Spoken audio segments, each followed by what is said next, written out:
A congressional conference committee is up against the clock looking for a compromise on border security President Trump will sign to avoid another government shutdown in just 5 days. Joining us now, two leading members of the panel, the Republican chair of the Senate Appropriations Committee, Richard Shelby, and Democratic Senator Jon Tester. Gentlemen, welcome to Fox News Sunday. Senator Tester, let me start with you. Has the conference committee reached agreement at least on the number for border barriers? And these reports that it's going to be south of $2 billion. Is that true? Still in negotiations, Chris. And I think that when you're talking about border security, it includes more than just a barrier. It includes technology. It includes what we're going to do at the ports, manpower, aircraft, the works. We are not to a point where we can announce a deal. Negotiations are still going on. There are good people on this committee, so I have confidence that hopefully we'll get something done very soon. Yeah, Senator Shelby, I hope you heard Chief of Staff Mulvaney just before you say that apparently an issue has come up and that the talks are in jeopardy. Tell me what that is.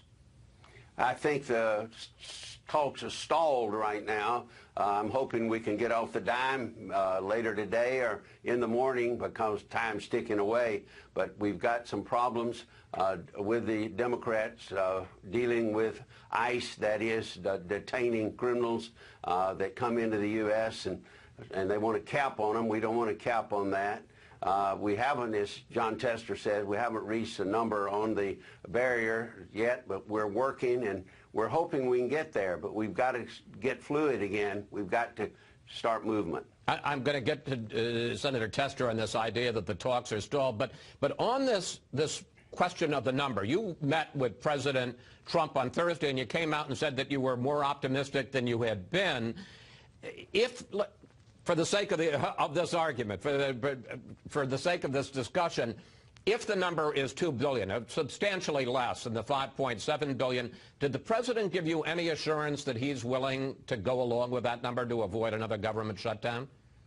Well, the president, our talks with the president are confidential, but I came out of the meeting thinking we could make a deal with the Democrats if they're willing to meet us halfway. Secondly, the president basically in the conversation gave us some latitude to talk, and that's what we're trying to do to get to yes today. Senator Tester, what do you agree with Senator Shelby that the talks are stalled, and specifically this deal of detention? There has been talk that Democrats want fewer detention beds, and which raises the question, if you can detain fewer people, does not mean you have to catch and release more, which raises the possibility more of them won't show up for their court hearings. Chris, it's a negotiations, okay? Negotiations seldom go smooth all the way through. It's give and take, it's compromise. It's the way government's supposed to work. We've got good people on this conference committee, Chairman Shelby, John Hoeven, Blunt, Capito, Durbin, I can go down the list. The bottom line is that we've got people who aren't bomb throwers. They're people who know how to work together and get a deal. I'm not positive we'll end up with a deal, but with this group of people and the folks from the House, I think we're going to end up with something that deals with detention beds, with barriers, with technology, with the challenges we have on the southern border in a common sense way. Chairman Shelby is correct. Time is of the essence. We need to move forward. We need to keep our eyes on this. But I'm very hopeful. Not positive, but very hopeful we can come to an agreement. Why would you want to limit the number of detention beds if the idea is you want to detain them rather than catch and release them and then they merge into the country? I can tell you, until we get a final number, I'm not sure we're doing any of that. We've got to come to a final number, and it's a negotiated process. I think what everybody wants, including the people I serve with both sides of the aisle, they want to make sure that southern border is secure. There's many ways to do that, whether it's detention, whether it's technology, whether it's a barrier. And I think that we'll come up with, and can't do everything all at once, by the way. We have to prioritize and move forward. And I think this committee is fully capable of prioritizing the expenditures, and hopefully we'll get something the House can pass, the Senate can pass, and the President will sign. Senator Shelby, let me bring you back into this. Obviously, time is of the essence. The government runs out of money, at least some agencies do, at midnight Friday night, and because of a variety of rules. And I love one of them is that the House actually wants time to read whatever you guys come up with.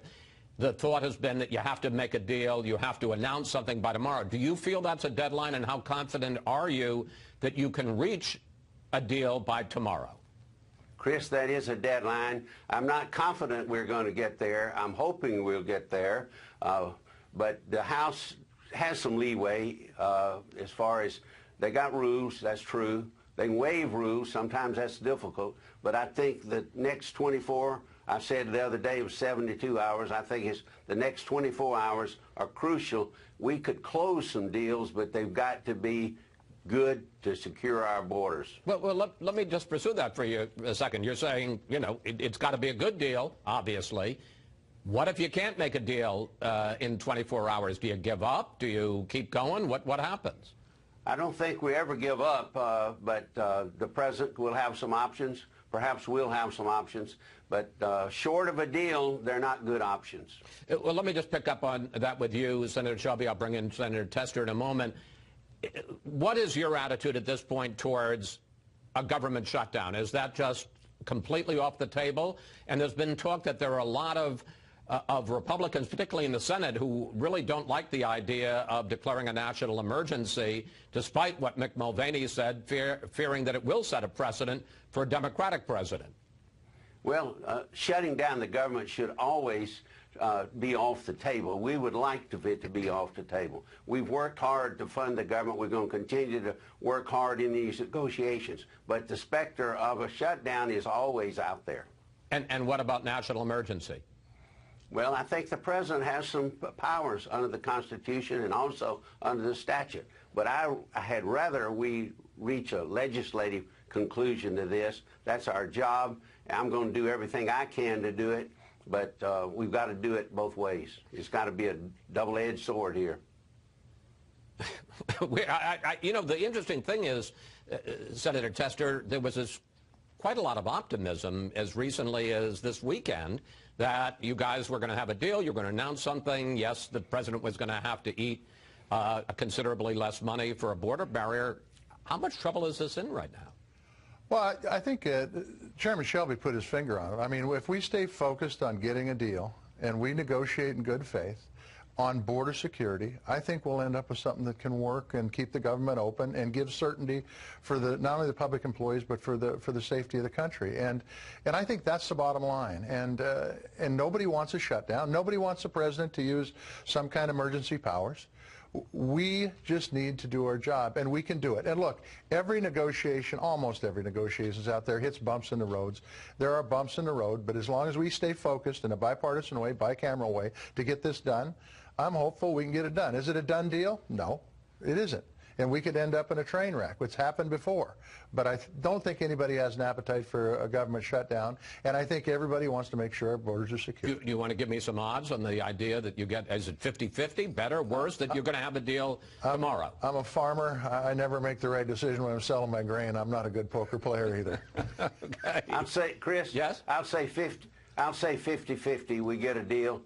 I hope and pray we do. So the glass is half full. Well, it depends on how you look at that, isn't it, Senator? I want to ask you about one more question, gentlemen. Well, there's no question that illegal immigration is a real problem. There are charges, particularly from Democrats, that President Trump is exaggerating it. And I want to talk about a specific issue. The president goes to El Paso tomorrow for a big rally. And here's what he said about the situation in El Paso at the State of the Union.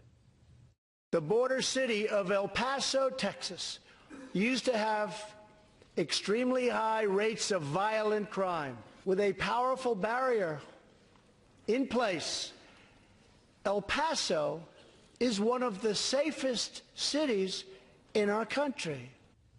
But let's look at the facts. From 1993 to 2006, the number of violent crimes in El Paso, and this is before the wall was built, fell 34%. Construction of the wall didn't start till 2008, and from 2006 to 11, before the wall was built till after the wall was built, the violent crime rate in El Paso actually rose 17%. So it fell before the wall, rose during and after the wall. Senator Shelby, is the president misleading or exaggerating the threat to Americans? Well, I don't think he's misleading or exaggerating. We've got real problems along our borders.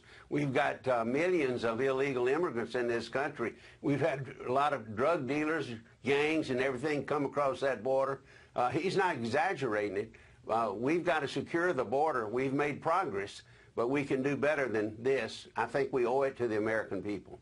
Senator Shelby, Senator Tester, thank you both. Thanks for your time. Always good to talk with you, and we'll be following what happens in the next 24 hours, 50-50. Thank you, Chris.